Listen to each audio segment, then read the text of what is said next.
कांचू के पत्थर को एक दीवार पर रखने को ले जाया जाता है जहां कई और पत्थर होते हैं। इन्हें भी कांचू के जैसे किसी वजह से कैद किया गया होगा। आसमान पर जादू करने से स्टीवन थक कर बेहोश हो जाता है। लैला उसे जगाने की कोशिश करती है। तभी आर्थर के कुछ आदमी आकर उन्हें मारना चाहते हैं, लेकिन वो खुद को उनसे बचा लेती है। स्टीवन जागता है और फिर वो दोनों मिज़ार की तरफ चल पड़ते हैं। लैला कहती है कि मार्क की उन्हें ज़रूरत है। स्टीवन कहता है कि नहीं, उसकी मार्क से डील हुई थी कि जब वो कांचू से जान छुड़वा लेगा तो मार्क वापस नहीं आएगा।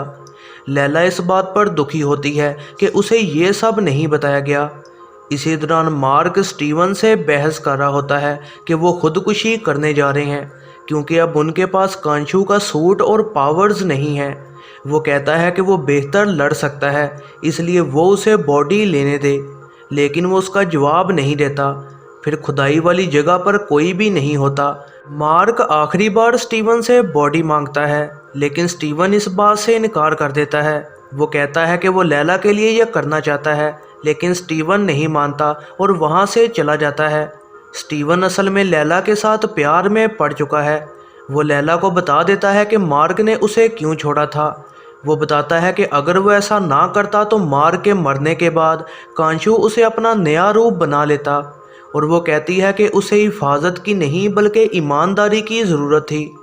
ऐसा लगता है कि लैला भी स्टीवन से प्यार करने लग गई है। वो मिज़ार के अंदर जाते हैं और काफ़ी हैरान होते हैं। लैला कुछ अरबी में लिखती है और कहती है कि ये उसके फादर के लिए है। वो उसे बताती है कि उसका फादर एक आर्कियोलॉजिस्ट था। वो मिज़ार के और अंदर जाते हैं और वो अमित के पत्थर वाली जेल को ढूंढे होते हैं। ये वैसा ही पत्थर होगा जैसा कांचू का था। वहाँ पर वो खाली बुलेट्स के खोल भी देखते हैं। वो सोचते हैं कि वो आखिर किस पर हमला कर रहे थे। उन्हें एहसास होता है कि ये असल में एक भूल भुलैया है। वहाँ पर जो निशान होता है वो आई ऑफ हॉरस का सिंबल है और स्टीवन बताता है कि हॉरस का असली अवतार फिरौन था। वो कहता है कि हॉरस की आंख असल में दिमाग की भी आंख है और ये 6 अलग अलग चीज़ों को पॉइंट करती है। उन्हें नक्शे की समझ आ जाती है और वो उसे ढूंढने लग जाते हैं। वो अगले रूम में जाते हैं जहाँ दरमियान में एक इजिप्शियन टेबल होता है और टेबल पर ताज़ा खून मौजूद होता है। ये खून दूसरे कमरे तक जा रहा होता है। वो उस रास्ते से जाना नहीं चाहते और फिर स्टीवन एक रास्ता देखता है। वो ऊपर जाके सब चेक करता है और तभी उन्हें दूर से गोली की आवाज़ आती है और कोई चीज़ एक बॉडी को खींचकर उस जगह ला रही होती है। स्टीवन तो महफूज होता है, लेकिन लैला खतरे में होती है। ये खतरनाक इजिप्शियन मॉन्स्टर होता है जो कि मिज़ार की हिफाजत कर रहा है। वो मॉन्स्टर उसके पास में ही बॉडी को काटना शुरू कर देता है। वो जब छुप रही होती है तो गलती से शोर कर देती है। मॉन्स्टर उसकी तरफ को बढ़ता है। स्टीवन चिल्लाता है और फिर मॉन्स्टर उसे मारने वाला होता है, लेकिन लैला एक बोतल को दूर फेंककर मॉन्स्टर का ध्यान बटाती है। लैला बच जाती है, लेकिन वो दोनों अलग अलग हो जाते हैं। वो पत्थर के किनारे पहुंच जाती है और एक मॉन्स्टर उसके पीछे आता है। मॉन्स्टर उस पर हमला करता है, लेकिन वो एक फ्लेड से उसे जख्मी कर देती है। ये सब कुछ आर्थर दूर खड़े देख रहा होता है। आर्थर उससे बात करना शुरू कर देता है, लेकिन वो सुनना नहीं चाहती। फिर वो उसके फादर के बारे में बात करता है और वो रुक जाती है। वो कहता है कि मार्क ने उसे सच नहीं बताया। वो लैला को इशारे देता है और उसे पता लगता है कि जिस दिन उसका फादर कत्ल हुआ था मार्क उन कातलों में मौजूद था। वो बेहद गुस्सा होती है, लेकिन चुप करके वहाँ से चली जाती है। वो मिज़ार के और अंदर जाती है। इसी दौरान आर्थर के आदमी उसे बताते हैं कि उन्होंने दूसरा रास्ता ढूंढ लिया है। स्टीवन भी मिज़ार के अंदर घुस जाता है और मार्क उसे एक परछाई में नज़र आता है। स्टीवन फिर वहाँ पर लिखी चीज़ें पढ़ने लग जाता है।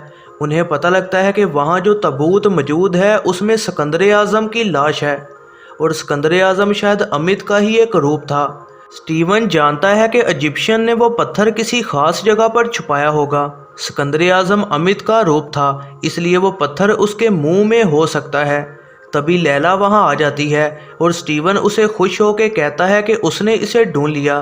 वो कहती है कि वो मार्क से बात करना चाहती है। वो आर्थर की बताई गई बात का जवाब मार्क से पूछना चाहती है। मार्क वहाँ आता है। वो कहता है कि वो वहाँ था लेकिन उसने किसी को भी नहीं मारा और उसके साथी लालच में आ गए और उन्होंने ही सबको मारा था। वो उसके फादर को बचाना चाहता था लेकिन वो बचा ना सका। मार्क बताता है कि उसके बॉस ने उसे भी गोली मारी और वो मरने वाला था जब कांशू ने आके उसे बचा लिया। वो लैला को सब बताना चाहता था लेकिन वो ऐसा ना कर सका। तभी वो ऑर्थर के आदमियों को वहां आते सुनते हैं। लैला बाहर निकलने का रास्ता ढूंढती है और मार्क ऑर्थर के आदमियों का मुकाबला करना चाहता है। वो कहता है कि वो इस पत्थर को दे दे और एक सेकंड के लिए लगता है कि वो उसे देने वाला है, लेकिन तभी वो ऑर्थर के आदमियों को मारने लग जाता है। वो गन निकाल कर उस पर 2 गोलियां चलाता है और अब उसके पास कांशू की पावर्स भी नहीं थी और ऑर्थर कहता है कि वो किसी को बचा नहीं पाएगा। मार्क एक तालाब में गिरकर डूबना शुरू हो जाता है।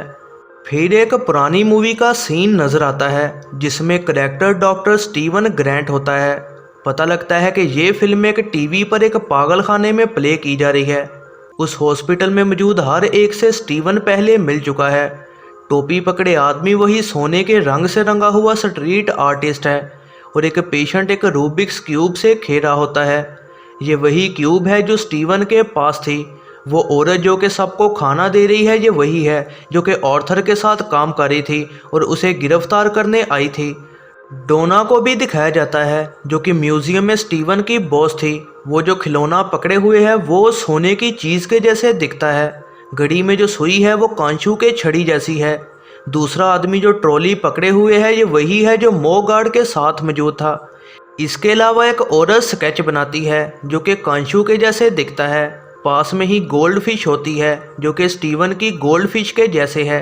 लैला वहाँ कार्ड्स लगा रही होती है बिल्कुल वैसे ही जैसे स्टीवन के अपार्टमेंट में थे।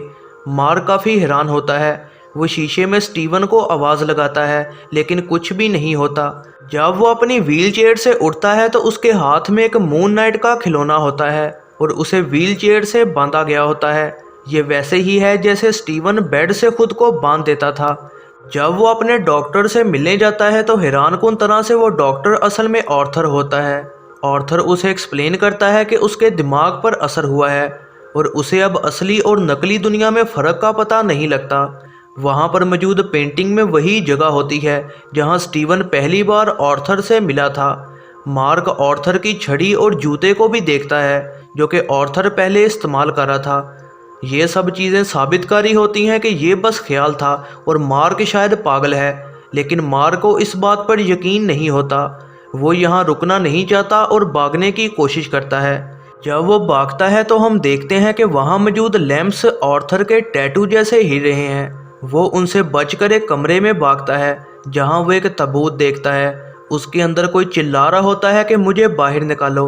मार्क उसे खोलता है और पता लगता है कि उसमें मौजूद आदमी स्टीवन है। वो दोनों एक दूसरे को देखकर काफ़ी हैरान हो रहे होते हैं। उन्हें समझ नहीं आ रही होती कि क्या हो रहा है और उन्हें यहाँ से किसी तरह निकलना होगा। वहाँ पर एक और ताबूत होता है जिसमें कोई मदर को चिल्ला रहा होता है, लेकिन वो उस पर ध्यान नहीं देते। वो वहाँ से भागने लगते हैं लेकिन वो फिर एक हिप्पो जैसे दिखने वाले गॉड को देखते हैं। यह है जरनाब मूवीज़ रिव्यू। अगली एपिसोड के लिए चैनल पर बने रहें, सब्सक्राइब करें और बेल नोटिफिकेशन को ऑन करना ना भूलिएगा।